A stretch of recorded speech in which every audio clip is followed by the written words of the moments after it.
Assalamualaikum warahmatullahi wabarakatuh. Bapak Ibu, kembali lagi dengan saya di channel saya.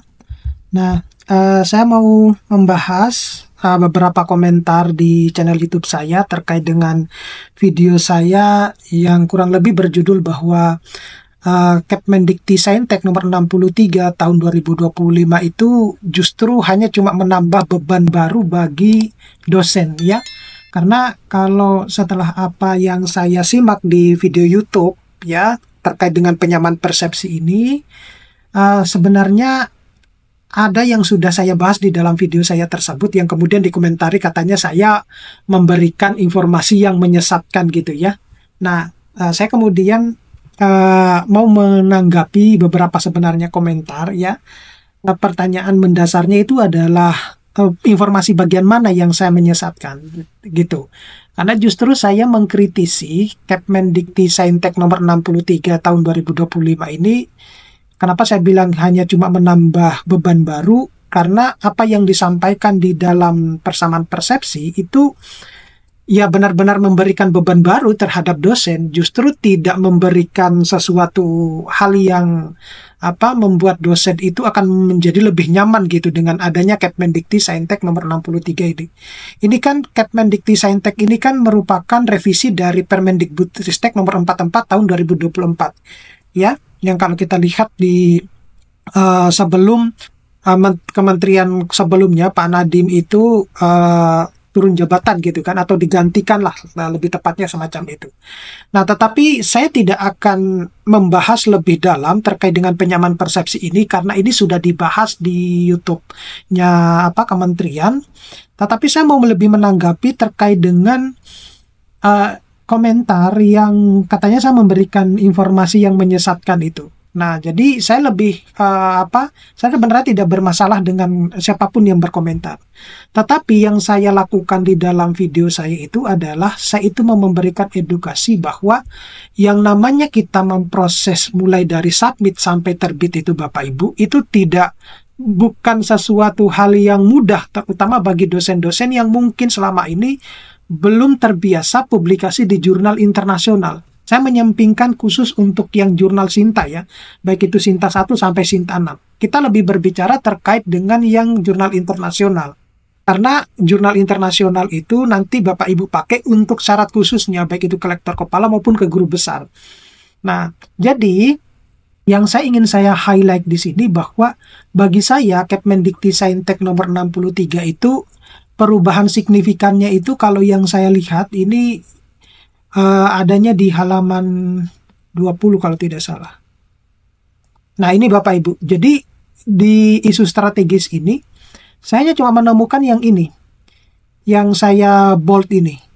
Jadi kalau aturan-aturan sebelumnya itu menyebutkan bahwa khusus untuk teman-teman dosen yang memiliki kualifikasi pendidikan magister mau naik ke lektor kepala ya, dari lektor ke lektor kepala, maka dibutuhkan jurnal internasional sebagai syarat untuk naik ke lektor kepala, yaitu yang aturan lama. Nah, setelah diterbitkannya Kepmendikti Saintek nomor 63 ini itu sudah disamaratakan. Jadi bagi teman-teman dosen yang memiliki kualifikasi pendidikan magister itu tidak perlu harus ke jurnal internasional untuk naik ke lektor kepala. Itu cukup untuk di jurnal peringkat 1 ataupun peringkat 2, tetapi syaratnya adalah sebagai penulis utama. Nah, itu yang saya highlight, perubahannya cuma di situ. Nah, kalau di yang lain, ini bahkan di POPAK 2019 itu sudah dibahas. Jadi bagi saya tidak begitu terlalu signifikan sebenarnya. Kenapa kemudian saya menyebutkan bahwa Kepmendikti Saintek nomor 63 tahun 2025 ini menambah beban baru. Kalau kita lihat berdasarkan informasi di sini ya, di persamaan persepsi ini, ya, kalau kita bandingkan dengan POPAK 2019, itu saya masih lebih condong, lebih prefer yang POPAK 2019. Kenapa? Karena di POPAK 2019 itu setidaknya bisa memfasilitasi teman-teman dosen yang produktif dalam hal loncat jabatan, gitu. Misalnya yang dari asisten ahli mau ke lektor kepala atau yang lektor ke guru besar. Itu yang pertama. Yang kedua, dengan misalnya kita loncat jabatan, maka untuk mempercepat proses kita karir kita sebagai dosen itu lebih lebih cepat gitu ya. Apalagi kalau misalnya kita bandingkan ya dengan sekarang, eh, masih tetap ada dualisme ya antara dosen PNS dan non PNS ya dalam hal kebijakan ini. Contohnya misalnya dosen PNS kalau misalnya mau mengajukan kenaikan jabatan akademik harus melalui proses konversi SKP. Sedangkan yang non PNS itu adalah pakai sistem DUPAK gitu ya. Nah, yang berkaitan dengan konversi SKP itu sebenarnya sudah saya bahas juga di video saya yang lain, dan itu sudah diperhitungkan oleh para ahli pendidikan bahwa untuk menjadi profesor itu butuh berpuluh-puluh tahun gitu. Jadi jangan terlalu bangga juga dengan sistem konversi itu. Nah, tetapi yang akan saya tegaskan kembali itu adalah terkait dengan video saya yang kemarin ya, yang beberapa hari yang lalu, terkait dengan kenapa aturan ini tuh justru hanya cuma memberatkan gitu ya. Ya, jadi nanti akan saya berikan contohnya ya, contoh real. Mungkin yang berkomentar itu tidak memahami betul sistem proses perjalanan suatu artikel bisa sampai publish itu seperti apa. Nah, jadi kalau kita mau fair-fairan mungkin ya mungkin bahasanya agak sedikit lebih berat gitu. Kenapa di sini kalau misalnya mau membebani dosen lebih berat, kenapa nggak sekalian ditambah dengan tracking accepted artikel gitu? Ya, jadi proses perjalanan artikel kita gitu. Kenapa nggak sekalian sama itunya? Atau bahkan sampai yang proofread in press gitu. In press proof ya. Nah itu kenapa nggak sekalian dengan itunya? Kenapa hanya cuma bukti artikel, kemudian bukti catatan koreksi, kemudian bukti respon penulis, bukti diterima, sampai bukti dipublikasi. Kalau mau sekalian memberatkan beban dosen, ya sekalian sama tracking accepted artikelnya. Gitu. Ya nanti akan saya tunjukkan seperti apa tracking accepted artikel itu. Tetapi kita bahas dulu yang dari sini dulu gitu ya Bapak Ibu ya. Jadi kalau teman-teman dosen yang sering mengikuti workshop saya terkait dengan penulisan artikel ilmiah di jurnal internasional itu, saya seringkali menampilkan contoh-contoh bahwa begini loh, kalau submit ke jurnal internasional bereputasi itu seperti ini. Kemudian ini bentuk koreksinya itu, catatan dari para review itu seperti ini. Bagaimana cara kita merespon itu seperti ini. Kemudian bukti diterimanya itu seperti ini gitu loh. Kemudian sampai publikasi, bahkan sampai ke proof in press ya, proof in press, kita menyebutnya proof in press yang kita lakukan final checking di online-nya jurnal itu ya. Itu juga kita lakukan di situ. Kenapa nggak sekalian dengan itu kalau misalnya mau membebani dosen lebih berat lagi gitu ya. Sama yang track accepted article gitu. Meskipun tidak semua jurnal itu menerapkan yang track accepted article gitu ya.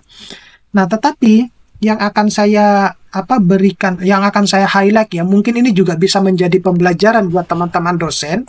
Saya tidak menyampingkan mereka yang sudah terbiasa publish di jurnal internasional. Justru saya mengapresiasi kalau teman-teman dosen yang sudah terbiasa publish di jurnal internasional itu, ya berikanlah ilmunya kepada teman-teman dosen gitu yang belum pernah terbiasa gitu, biar nanti kualitas dosen di Indonesia itu tidak kalah dengan yang di luar negeri gitu. Oke. Jadi kenapa saya bilang bahwa baik yang berkomentar maupun yang mungkin membuat kebijakan tidak memahami sistem proses perjalanan suatu artikel bisa sampai publish, karena ketika kita mengajukan kenaikan jabatan fungsional, kan itu ada artikel yang kita jadikan sebagai penambahan syarat misalnya ya, atau syarat khusus di dalam proses pengajuan tersebut. Nah, di sini yang menjadi berat administrasi itu yang saya bilang bahwa apa pentingnya kita mau menampilkan bukti submit, bukti catatan, bukti respon, bukti diterima, sampai bukti dipublikasi ini. Menurut saya itu tidak penting banget gitu. Yang terpenting itu adalah artikel yang sudah publish melalui proses yang begitu panjang gitu. Nah, kenapa saya bilang tidak penting? Begini Bapak Ibu.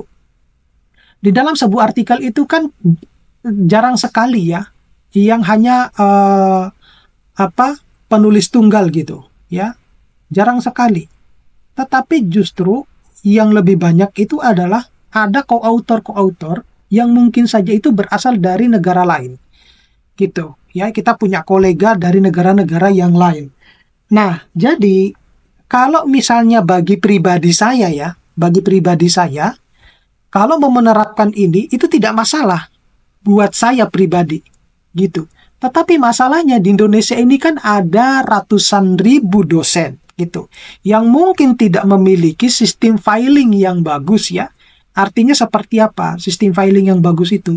Mereka menyimpan bukti submitnya, itu kalau mereka sendiri yang mensubmit ya. Kalau orang lain yang mensubmit, apakah kemudian orang lain itu akan memberikan bukti submitnya itu? Kemudian bagaimana dia memberikan catatan koreksinya gitu ya. Karena saya yakin, coba kita jujur-jujuran aja deh. Dari sekian banyak co-author, berapa persen keterlibatan Bapak Ibu sebagai co-author di dalam menulis artikel? Coba Bapak Ibu bisa memberikan kolom komentar di chat, di kolom komentar dari YouTube saya ini. Bapak Ibu yang bertindak sebagai co-author, kira-kira berapa persen keterlibatan Bapak Ibu di dalam menulis artikel ilmiah, kemudian disubmit sampai dia terbit? Kira-kira berapa persen? Maka kalau kita buka-bukaan, ya kebanyakan hanya cuma nebeng nama, ya. Itu pun juga sudah dikeluh kesahkan sama teman-teman dosen muda gitu ya. Jadi banyak yang sebenarnya salah satu permasalahan dosen di Indonesia itu adalah tidak memahami integritas akademik di dalam menulis maupun di dalam mempublikasikan artikel, ya. Itu yang menjadi salah satu permasalahannya, gitu. Jadi yang saya berikan informasi itu adalah bukan hanya semata-mata karena saya mampu untuk membuktikan semua ini, tapi saya justru mau memfasilitasi teman-teman dosen yang mungkin tidak mampu untuk membuktikan semua ini, gitu. Nah, jadi bagi saya seperti yang saya bilang bahwa di dalam proses perjalanan kita mensubmit artikel ilmiah itu sampai dengan publish itu, apalagi kita misalnya terlibat dengan beberapa co-authors yang dari negara yang lain, kemudian misalnya teman kita yang dari negara yang lain yang mensubmit gitu ya, kan tidak bisa, kita itu hanya cuma akan mendapatkan email bahwa kalau itu adalah kita sebagai co-author misalnya, dan kita diberikan untuk apakah benar-benar Anda itu adalah co-author di dalam artikel ini atau enggak, ya, di-approve gitu. Ya kalau kita misalnya bagian dari author di dalam artikel tersebut, maka kita approve gitu ya. Kita satu-satunya hanya cuma mendapatkan email itu. Nah, selebihnya kalau terkait bahwa artikel itu mendapatkan komentar dari dari reviewer ya, komentar untuk kita respon ya, misalnya mendapatkan yang minor atau mayor revision, itu kita tidak dapat email itu, tidak dapat, hanya cuma yang sebagai corresponding yang mendapat atau yang mensubmit gitu, karena akan masuk ke emailnya dan akan masuk terrekornya di jurnal tersebut gitu. Nah, itu tadi bahwa oke, kalau misalnya Anda sebagai penulis tunggal, Anda sendiri yang mensubmit, ya mungkin Anda punya buktinya seperti itu ya, tetapi menjadi permasalahan itu adalah bagaimana dengan kasus-kasus dosen-dosen yang sebagai co-authors yang ingin naik pangkat menggunakan artikel tersebut, tetapi mereka tidak memiliki bukti-bukti ini, gitu loh. Adapun kalau memiliki bukti-bukti ini kan juga butuh waktu untuk mencarinya, seperti apa harus melampirkannya. Kita ketahuilah bahwa kebanyakan dosen-dosen di Indonesia itu kan sudah senior ya. Kemampuan untuk bekerja lebih cepat ya, kalau misalnya diajak lari sama dosen-dosen yang lebih muda, tentu akan kalah gitu kan. Nah, untuk bisa membiasakan dosen-dosen itu menyimpan filing yang bagus, itu juga tidak mudah, itu butuh proses. Nah, bagaimana dengan artikel-artikel mereka yang sudah puluhan tahun terbit, tetapi mereka tidak menyimpan bukti-bukti ini? Itu kan akan menjadi masalah ketika mereka akan menggunakan artikel tersebut untuk kenaikan jabatan akademik dosen. Nah, itu yang ini. Oke. Saya tunjukkan salah satu ini ya, track accepted artikel. Kenapa saya bilang bahwa kalau mau sekalian membebani dosen yang lebih berat, ya ditambah sekalian yang accepted article gitu. Jangan tanggung-tanggung, karena kalau menurut saya ya ini sebenarnya sudah terbebani gitu ya. Apa yang dikehendaki sebenarnya kalau kita publish di jurnal internasional itu? Yang kita utamakan itu adalah bagaimana pembaca itu tertarik untuk membaca artikel kita. Itu mindsetnya di situ. Jadi editor mau menerbitkan artikel kita itu karena ada sesuatu ini yang ditawarkan untuk pembaca, biar mereka itu mendapatkan knowledge ya dari artikel-artikel kita. Nah, terlepas dari itu semua, saya masih tetap membahas bahwa tidak ada sebenarnya faedahnya, tidak ada keuntungannya kalau kita mau melampirkan apa yang dibuktikan di syarat-syarat khusus ini. Sama yang cek similarity. Coba tanya dosen-dosen yang terbiasa juga submit ke jurnal internasional, apakah pernah mereka mengecek plagiarismenya? Saya yakin tidak pernah. Itu kalau berdasarkan pengalaman saya pribadi sendiri saya tidak pernah. Karena di jurnal internasional itu tidak menggunakan sistem Turnitin, mereka punya aplikasi tersendiri, gitu. Dan di guideline autornya itu juga tidak dibahas berapa persen similarity-nya, tidak penting, gitu. Karena kita misalnya mengecek di Turnitin ya, Turnitin katakanlah persentase similarity-nya 10% gitu. Ya bisa saja nanti ketika dicek sama editor jurnalnya lebih dari 10%. Karena mereka tidak pakai Turnitin. Gitu. Ya. Jadi saya sebenarnya tidak bermasalah dengan siapapun yang berkomentar ini. Yang saya maksud itu adalah saya lebih memfasilitasi teman-teman yang mungkin selama ini tidak pernah menyimpan bukti-bukti yang seperti yang ditunjukkan di sini, dan tidak ada gunanya untuk kita melampirkan bukti-bukti ini untuk kenaikan pangkat, untuk untuk tambahan informasi di dalam kenaikan jabatan akademik kita. Nggak ada sama sekali. Nggak ada. Dan sepertinya juga untuk pembuat kebijakan maupun para asesor PAK ya, itu harus satu suara lah gitu. Kenapa satu suara? Ini juga ada yang pernah berkomentar di YouTube saya ya, termasuk diri pribadi saya yang saya alami sendiri. Jadi contohnya begini, kenapa saya bilang satu suara? Saya dulu di pengajuan kenaikan jabatan akademik saya punya jurnal internasional, kemudian saya ajukan untuk kenaikan jabatan akademik saya. Tetapi anehnya, si asesor itu menilainya jauh lebih rendah, bahkan nilainya itu lebih tinggi dari artikel saya yang terbit di Sinta 3 dan Sinta 4. Itu kan konyol gitu ya. Jadi saya sampai bilang bahwa sayangnya saya tidak tahu ya asesornya itu siapa gitu. Ya, tapi untungnya semua kum saya terpenuhi. Tapi yang menjadi permasalahan adalah orang yang menilai ini sebenarnya paham bahwa nilai kum itu berapa sih untuk masing-masing jurnal atau enggak sih? Gitu loh. Nah, itu yang menjadi permasalahan. Masa jurnal internasional nilainya lebih rendah dari jurnal Sinta 3 dan 4, dan itu dialami oleh beberapa yang chat Instagram saya maupun yang berkomentar di YouTube saya. Begitu bilang, ya begitulah kualitas dari asesor PAK kita, gak usah terlalu banyak dipermasalahkan. Mereka kan direkrut hanya karena statusnya adalah profesor atau lektor kepala gitu kan, gitu. Mungkin dia tidak memiliki track record di dalam bagaimana mensubmit artikel, kemudian bagaimana merespon komentarnya reviewer, gitu. Artinya saya tidak mengecilkan kualitasnya mereka, enggak. Tetapi kalau misalnya Bapak Ibu mau, saya punya banyak teman yang jago sebenarnya di dalam mengilustrasikan atau dalam mencari informasi terkait dengan jurnal, dan saya pun belajar sama mereka begitu ya. Oke, mudah-mudahan ini bisa bermanfaat Bapak Ibu. Saya tidak akan terlalu panjang lebar terkait dengan informasi yang ini ya. Nanti saya akan bahas juga terkait dengan video-video yang lain ya, yang banyak permintaan dari teman-teman dosen, yang terutama yang saat ini juga yang konversi gitu ya. Nanti kalau Bapak Ibu mau lihat video saya yang terkait dengan konversi, Bapak Ibu lihat di video saya yang lain. Tapi nanti akan saya update kembali terkait dengan video konversi ya, karena banyak juga yang berkomentar terkait tersebut. Terima kasih, saya akhiri. Assalamualaikum warahmatullahi wabarakatuh.